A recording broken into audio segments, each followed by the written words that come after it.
વાલા મુક્તોની આ સેવકના પ્રેમ ભર્યા જય સ્વામી. તારીખ 5/8/2026 વાર મંગળવાર.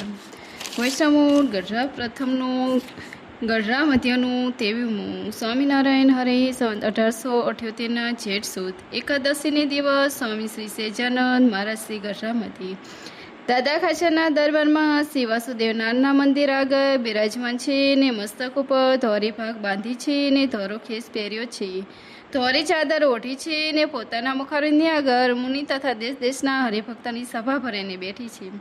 પછી શ્રીજી મહારાજ બોલે છે, આજ તો અમે મનનું રૂપ વિચારી જોયું ને મન જીવ થકી જુદું ન દેખાણું.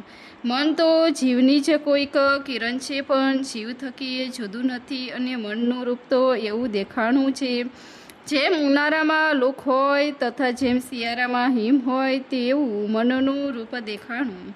અને જેમ માણસના દેહમાં લુક પેશે તથા હિમ પેશે ત્યારે તે માણસ મરી જાય છે, તેમ એ મન ઇન્દ્રિયો દ્વારે થઈને જ્યારે વિષય સમ્મુખ જાય છે ત્યારે તે વિષય જો દુઃખદાયી હોય તો મન તપીને ઉનાળાને લોક જેવું થાય છે, અને તે વિષય જો સુખદાયક હોય તો તેને વિશે મન શિયાળાના હિમ જેવું થાય છે. તે જ્યારે દુઃખદાયી વિષયને ભોગવીને લોક સરખું ઊનું થઈને જીવનના હૃદયમાં પેશે છે ત્યારે જીવને અતિશય દુખ્યો કરીને કલ્યાણના માર્ગમાંથી પાડી નાખે છે. તે એ લોક લાગીને મરે તેમ જાણવું.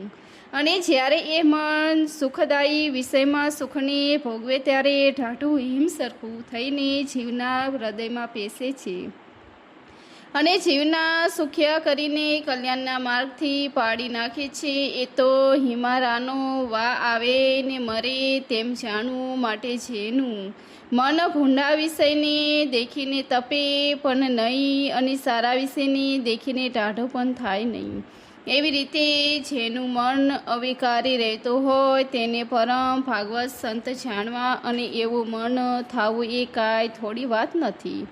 અને મનનો તો કેવો સ્વભાવ છે, તો જેમ બાળક હોય તે સપને અગ્નિને તથા ઉઘાડી તરવારને ઝાલવા જાય, તે જો ઝાલવા ન દઈએ તો પણ દુખ્યો થાય અને જો ઝાલવા દઈએ તો પણ દુખ્યો થાય.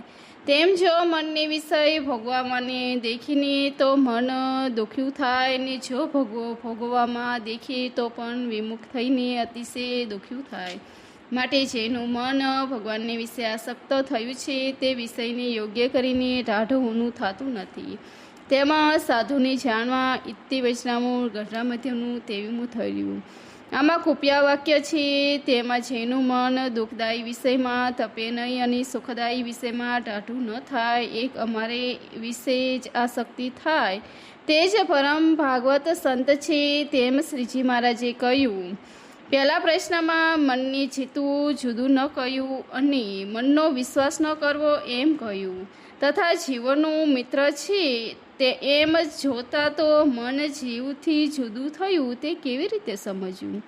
તો મન આદિક ઇન્દ્રિયો દ્વારા જીવને વૃત્તિ આપીને વિષયને ભોગવે છે એમ કહ્યું. અને પહેલા પ્રશ્નમાં દેવતાને ઇન્દ્રિયો રૂપે કરીને જીવ વિષયને ભોગવે છે એમ કહ્યું છે. અને ઇન્દ્રિયો અંતકરણની વૃત્તિને જીવની વૃત્તિ કહી છે અને મનની વૃત્તિ કરતાં પણ જીવનું છે.